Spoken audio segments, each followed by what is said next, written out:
Comme à tous les lundis et mercredis, on s'entretient avec des agriculteurs, des gens de chez nous qui travaillent très dur, hein, disons ça comme ça.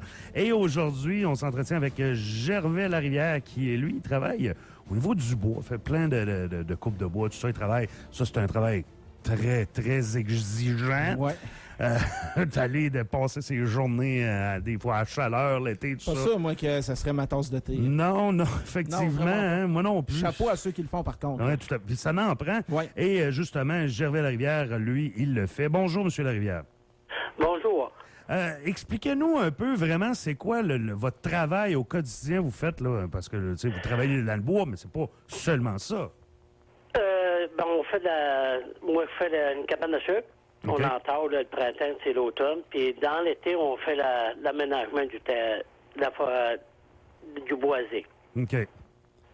Est-ce que au niveau de cette traite de bois-là, est-ce que vous faites autre chose? Est-ce que vous le vendez, tout ça? Comment ça fonctionne? Le bois, elle l'use pour la cabane à sucre. OK. Une grosse partie. Puis le bois mou, elle le vend au moulin.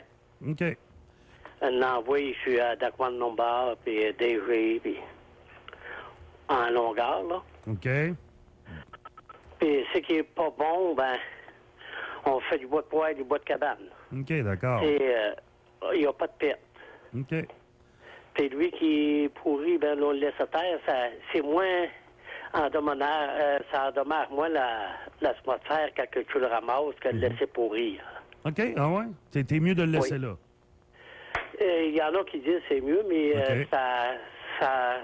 quand ça se décompose, ça fait c'est pas bon pour l'ozone. OK, d'accord. Je m'y connais pas assez pour me prononcer là-dessus, mais vous me disiez également au téléphone, juste un peu qu'on soit avant en onde, vous alliez faire des coupes et tout ça, vous travaillez dans le coin du Maine, tout ça, aller ramasser des bois, c'est quoi exactement? Avant que je sois rendu à la retraite, en semi-retraite, on travaillait ce côté américain sur la machinerie lourde. OK. On travaillait pour la State du Maine. OK. C'était quoi le travail? On faisait de l'aménagement forestier avec des multis. OK. Puis c'était du bois sélectif. Il fallait ramasser juste le bois, juste les arbres qui avaient des maladies. Et comment on fait pour savoir ça quand un arbre est malade? Oui. Ouais. Souvent, il y a un forestier qui passait avant nous autres, puis il mettait de la peinture après les arbres. OK. Ouais, ça aide, hein? Oui, ça l'aidait. Mais lui, il nous oubliait. Quand on en envoyait, on les ramassait, tu sais, pour faire la belle ouvrage. Puis, je vais retourner voir les coupes. C'est un vrai jardin. OK. C'est très beau. Oui, j'imagine, parce que là, c'est vraiment tout de l'aménagement quasiment paysager qu'on fait au niveau de la forêt, tout ça. Et tout ce bois-là, quand on les ramassait comme ça, il se passait quoi avec ça? Il y en a plusieurs que ça montait dans un moulin de paperie pour faire du papier. Puis il y en a que ça m'allait à Jackman pour faire du boissière. OK, d'accord.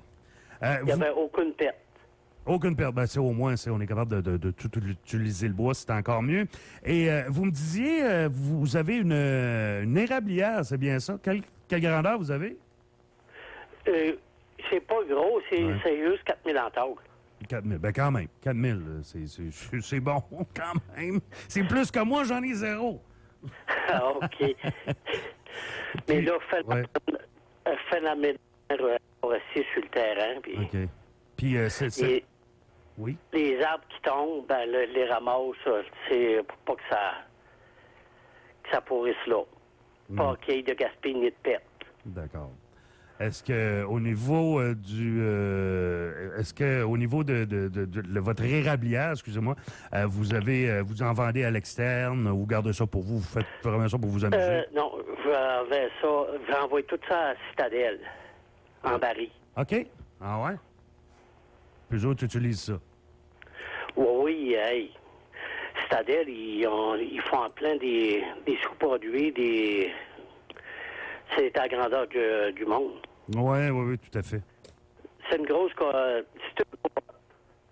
Pardon? Excusez, on a... Citadelle, ça se trouve être une coopérative. OK, d'accord. Fait qu'eux autres, ils vous arrangent tout ça, vous vendez ça avec eux, puis ils vont faire la distribution ensuite.